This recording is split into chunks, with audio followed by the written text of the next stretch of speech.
Hello everyone, I'm FC and this is WILLIAN. Welcome to another Chelsea Transfer Daily video. You guys, just to give you guys a quick disclaimer, I am feeling pretty ill right now, so apologies for why I haven't really gotten too much with the editing for this video because I am feeling pretty unwell. And yeah, obviously, I need to lie down after this. But anyway, you guys, you know what to do. Smash that like button and help me get more than 500 likes for today's video. And press the bell notification button as well to stay tuned to all things WILLIAN. Now in today's video, I'm going to be talking about WILLIAN and Martial. I'm going to be talking about MILINKOVIC-SAVIC. I'm going to be talking about VECINO as well. And I'm going to be talking about HIGUAIN and CALDARA. Now, starting with the first story, and that's in regards to WILLIAN. Now, when it comes to WILLIAN, you guys, I'm going to be talking about the reports coming up from the press. And at the end, I'm going to be giving my news I have been hearing on WILLIAN. But I want everyone to remember this. Just because I say something in one video doesn't mean it's going to be the same thing, let's say, 7 days from now. Things are going to be changing. As a quick disclaimer, remember, there's about 10 days left for the transfer window to end. So I expect a lot of things to be crazy and happening at a very frantic pace. But starting with the press reports on WILLIAN, and they've definitely been having fun with this story. Reports came out stating that Real Madrid made a £65 million bid for WILLIAN, and they also said that WILLIAN actually delayed his flight because he might be doing a Diego Costa situation. And if you guys don't remember, if you can't cast your minds back to last summer, obviously Diego Costa taking that sabbatical away from the club to try and force a move away from Chelsea. But you guys, I can quickly debunk this. We haven't received a single offer from Real Madrid. Now, that's not saying that Real Madrid might not have potentially inquired about WILLIAN, but when it comes to a formal bid, nothing's been made. And think about it like this too, it does make a bit of sense. Now, James Rodriguez came out stating that he is going to be committing his future to Bayern Munich, so it's no surprise to see WILLIAN just linked with Real Madrid all of a sudden. And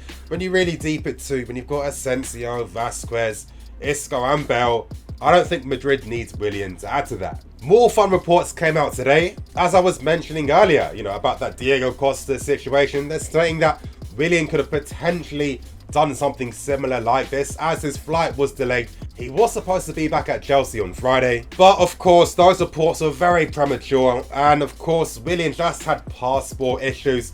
It came out that his passport does need renewing and he's actually going to be back in London today, so more premature reports when it comes to WILLIAN.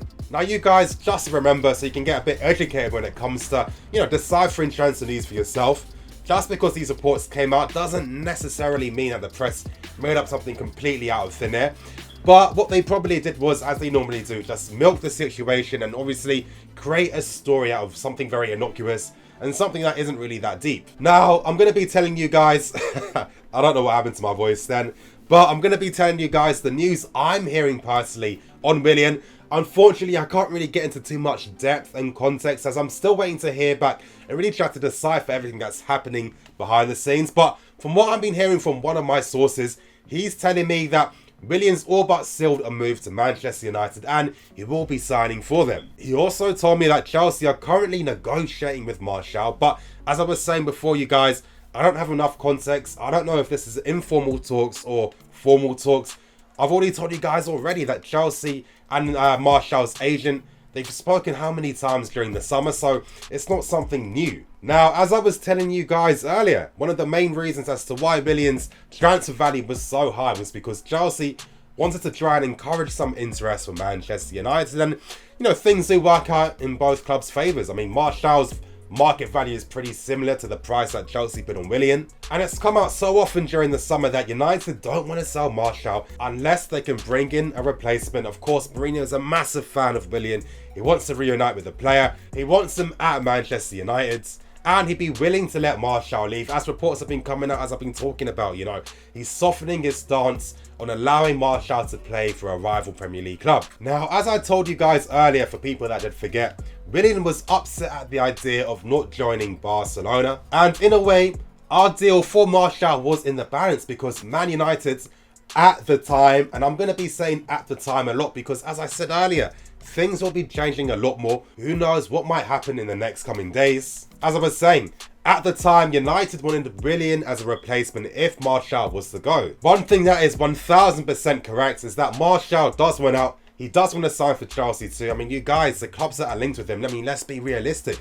Atletico, Juventus have already signed replacements already. I mean, Bayern Munich won't be spending 70 million on a player, especially when they're already stacked in midfield already. And Martial isn't going to be playing up front instead of Lewandowski, so let's be serious here. And it seems that Martial is in a way putting pressure on Manchester United to sell and to look for a replacement instead. So this is why I'm saying at the time when I'm giving this report, because, you know, I'm separating my personal opinion from the news I'm giving you guys from my source. And I wouldn't even be surprised in the end if, let's say, United were just willing to accept cash for Martial instead of having a player involved in the deal. Now, moving on to the next story, and that's in regards to VECINO of Inter Milan. Now, it's not the first time he's been linked with this player, and reports are coming out that is that interest is intensifying for VECINO. Now, you guys, up above is going to be a link to a video that I did release a month ago where it was in regards to Zappacosta and VECINO and a potential move involving both players. Now, they do share the same agent. Watch that video to get full context. It's not too long, it's about 4 or 5 minutes. Now, I don't see Zappacosta being involved in a deal because it looks like Inter Milan have just signed Vasalco from Atletico Madrid. So if they are sorted out when it comes to needing a right back. Reports coming out are stating that, of course, VECINO would be interested in signing for Chelsea and that Chelsea are happy with VECINO. But you guys, that's the current reports. No formal offer has been made. Everything is just informal talk so far. And I'm going to give my thoughts and opinions on this story. Now, the first thing I'm thinking of is this makes no sense to me. You know, the cynical part of me is thinking, oh, he's like the Uruguayan Danny Drinkwater, you know what I mean? But, of course, I'm trying to obviously put my personal thoughts and opinions to the side and trying to think a bit more critically. And I'm thinking, well, if they're linked with someone like VECINO, I mean, number one, he has played with SARRI before. He is pretty adaptable in midfield. He can play the Alan role. He can play as a box-to-box threat as well. And he can also sit deeper if he needs to as well. So he's like a box of all trades, but master at none. And the last thing I was thinking was the fact that, well, if we are targeting someone like VECINO, he is only going to be at backup. He's not going to be a first team player. And this might tell us that maybe Bakayoko might be leaving on loan and Drinkwater will definitely be leaving as well. So if those two guys are leaving, I guess it would make sense to try and get some, you know, well-adjusted backup. Do I see VECINO playing as a number 8?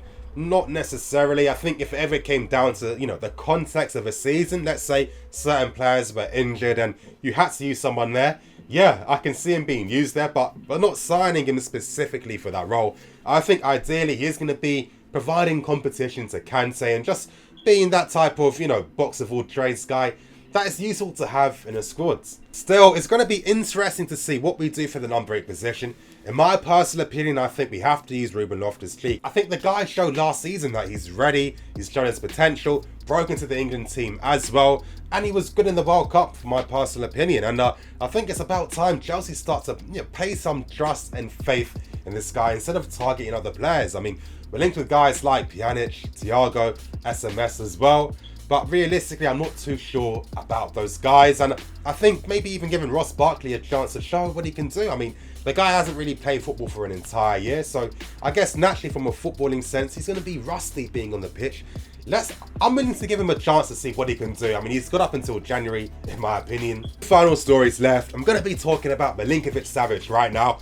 More reports are coming out in regards to the player. And reports coming out from the Italian media are stating that Lazio turned down a bid from Chelsea of 115 million euros, as well as Charlie Masunda as well, which is a crazy amount of money. Now, the offer that Lazio would accept for MILINKOVIC-SAVIC is around 150 million euros, which is stupid money in my opinion. And reports intensified in regards to MILINKOVIC-SAVIC wanting to move to Chelsea. Now, originally the reports were coming out that MILINKOVIC-SAVIC obviously postponed his flight because he didn't want to join up with Lazio for their pre-season camp.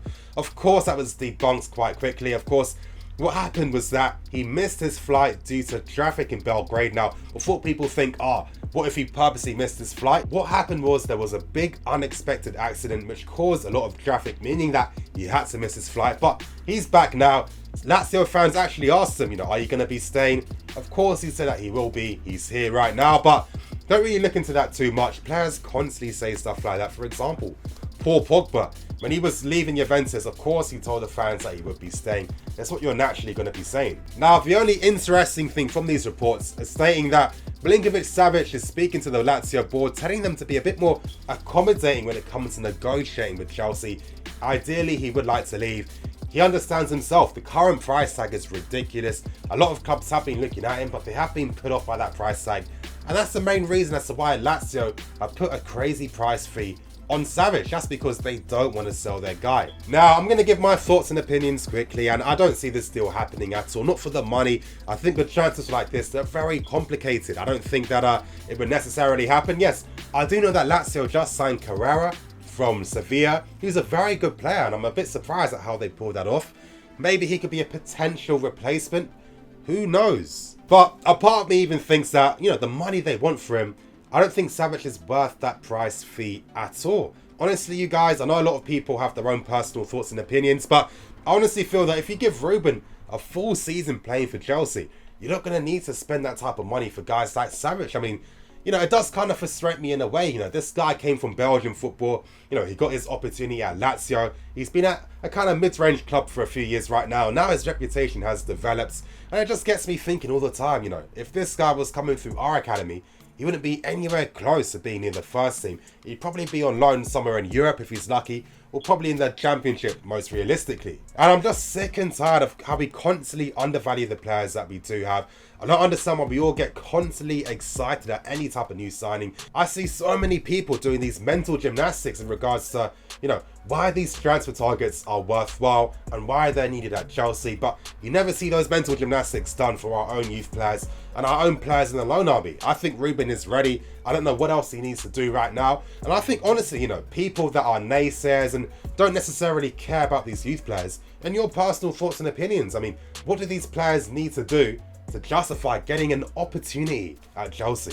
I'd like to see your thoughts and opinions in the comment section. You guys, I'm going to end the video now, but before I do, I just want to give my thoughts and opinions on this whole CALDARA HIGUAIN thing. And the reason why I'm saying is the fact that it just kind of annoys me, I'm not going to lie. You know, as I've been telling you, we haven't been interested in HIGUAIN, and all these reports in regards to, you know, Chelsea wanting him, I don't know where they're coming from. Now, this one report did really annoy me. You know, it came out stating that we made a last-minute bid where we offered Morata plus 55 million euros for CALDARA and HIGUAIN. Now, realistically, if that was the case, Juventus would have just eaten that up immediately and taken that offer. I mean, it makes no sense. Let's be realistic. Morata's market value is probably around 60 million, plus you're adding 55 million on top. Are you really going to be paying 115 million euros for HIGUAIN and CALDARA, especially when CALDARA isn't even a ball-playing defender? Honestly, it makes no sense. I would like to try and understand how the Italian media do work, because sometimes some of their stories can be a bit crazy at times. But you guys, that's enough for me. That's going to end today's video. Please like, comment and subscribe. Later tonight, there will be a Q&A live stream. I'm going to do that around 10 PM tonight. So I'll see you guys there. Thank you for watching. I'm NiniFC. This is Blue Line CV. I need to get some lemsip, you guys. I'll catch you in a bit.